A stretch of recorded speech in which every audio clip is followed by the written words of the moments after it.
Монгол хүнд эрүүл хүнс. Газуурт компани төлөвлөж байна.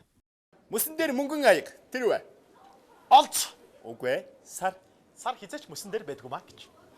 Би тэгвэл өөр нэг онцгой таалга л да. Дөрөв хөлтэй ширээг хоёр зөвхөөрөөр амьлуулна тэр юу вэ? Яочин. Үнэхээр гайхалтай. Тэгвэл дотроо хөндийн модыг амаараа амьлуулна тэр үү? Энэ бол лим бүлээх. Үнэхээр гайхамшигтай. Би үзэсгэлэнт хүн Жонон 2 гэдэг Google-тэй дээр л эд зүйлс амьдсан байхыг харж исэн болохоос тайсны ард лимп инээцэн гүйж байхыг харахыг дөнгөж сая тэднийг амьлуулдаг хоёр залуугаар төсөөлж, бодож, үзэж хянлаа. Ингээд өнөөдөр хөгжмөд энэ гайхалтай хөгжмөдийг амьлуулах хоёр авьяастан маань өөрсдийн шидэг үзүүлбэрээ тав хүндээ үзүүлэхэд бэлэн болжээ. Бархуу Мягмар Цэрэн. Миний нэрийг Бархуу гэдэг би 37 настай. Миний нэрийг Мягмар Цэрэн гэдэг би 25 настай. Бид хамтдаа тоглоод 5 жил болж байна. За бид хоёр хамт анх ингэж тоглох болсон шалтгаан нь ер нь бол тийм яачин хөгжим, лимп хөгжим хоёр хоорондоо маш их зохицож дуурдаг. Дараа долдоор нь ороод ивч юм шүү дээ. Тий, дараа дэгээд дараа дэгээд дараа дэгээд дараа. Энийг солигдож чинь тий.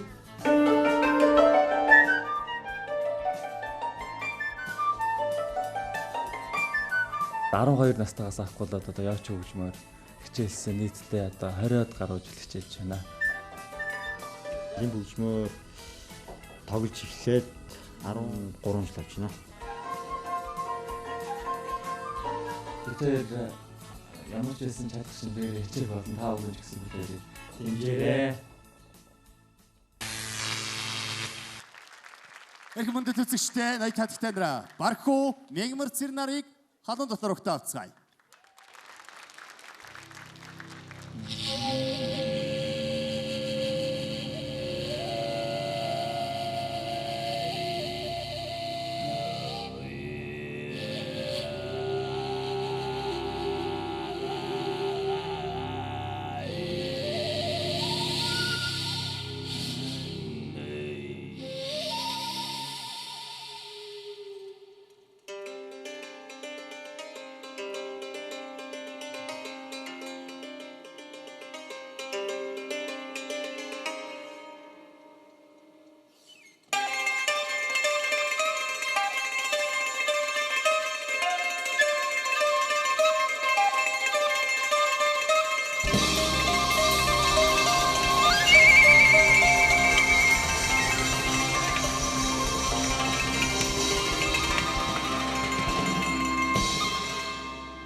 Баяр үргээ. Баяр Яач үргээ. хөгжмийн гайхамшиг. Вау.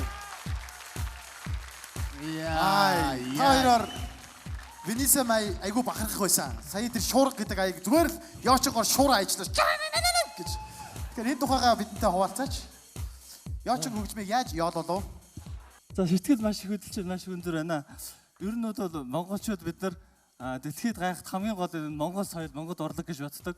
Тэгээ өнөөдрийн Монголын уламжлалт хөгжим бол асар баялаг өв сантай. Өнөөдрийн бид хоёр тогсон тоглолт бол тэр өв сангийн зүгээр өчүүхэн нэг хэсэг нь байсан гэдгийг хэлмээр байна. Вау. Их мөрөндөлгөө эрдэмтэй хүмүүс таруу гэж хоёрын хослог их гоё харагдаж байгаа шүү. Би бас нэг зүйлээр бахархамаар энэ дэлгэсэн дээр сая минут хэртэй ихэд өгд нарийнхан зад байгаа юм да. Тэгээд энэ хавьсан хаанаас гараад байгаа. Нэг минутнаас 1 минут барьлаад ингээд ер нь дуусч байна уу? Дахиад боломж байна уу? Монголчууд бидний өвгдөөс бидэнд үлдээсэн том соёлуудын нэг нь бол битүү амьсгаа. Азийн болон Европын сонгодог өшнөө 100 жил хөгжсөн хөгжмөнд бол битүү амьсгаа байхгүй. Битүү амьсгааны хугацаа гэвэл одоо нойр хүрээд хүн унтаад өгч юм уу эсвэл гиз үлсүүд өгчихгүй л бол хичнээн цаг минут өдөр хоног тасралтгүй хүлээх боломжтой. Вау. Баяр үргээ. За одоо бас ширэн судлаасаа өндөлцөн нэрэн алга тайсан шүүгчдийн сэтгэлийг сонсъё. За ингээд битүү амьсгаагаар сэтгэлээ хэлнэ гэж шүүгч баяраа. Өгч штт би. Яа, бүр ингээд за одоо хэлэх гээд байна. Солиотой.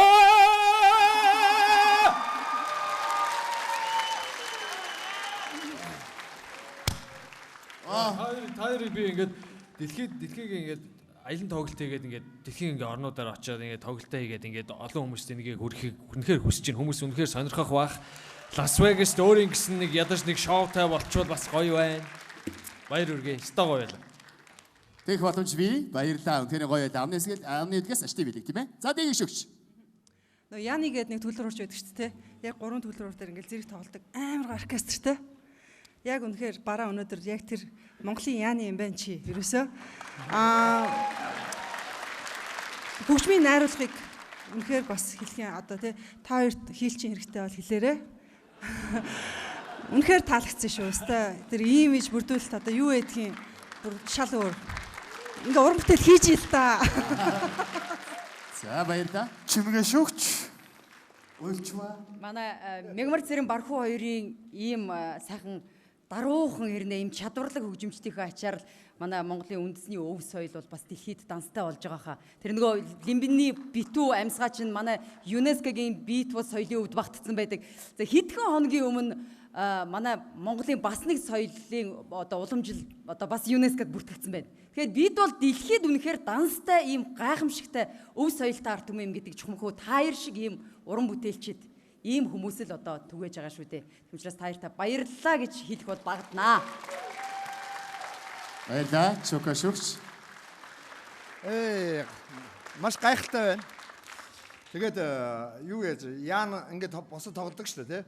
Миний бодлоор бол чи яг сүүлийн дуундар бүгдээрэнд нэг босоо тоглолцмаар юм шиг надад санагдсан. Тэгэхээр зэрэг би юу хэлэх гээд байна гэхээр та хоёрын тоглолтыг, та хоёрын үзүүлбэрүүдийг дэлхийн том продюсерууд хараасаа, та хоёр дэлхийд гараасаа гэдгийг би хүсэж байна.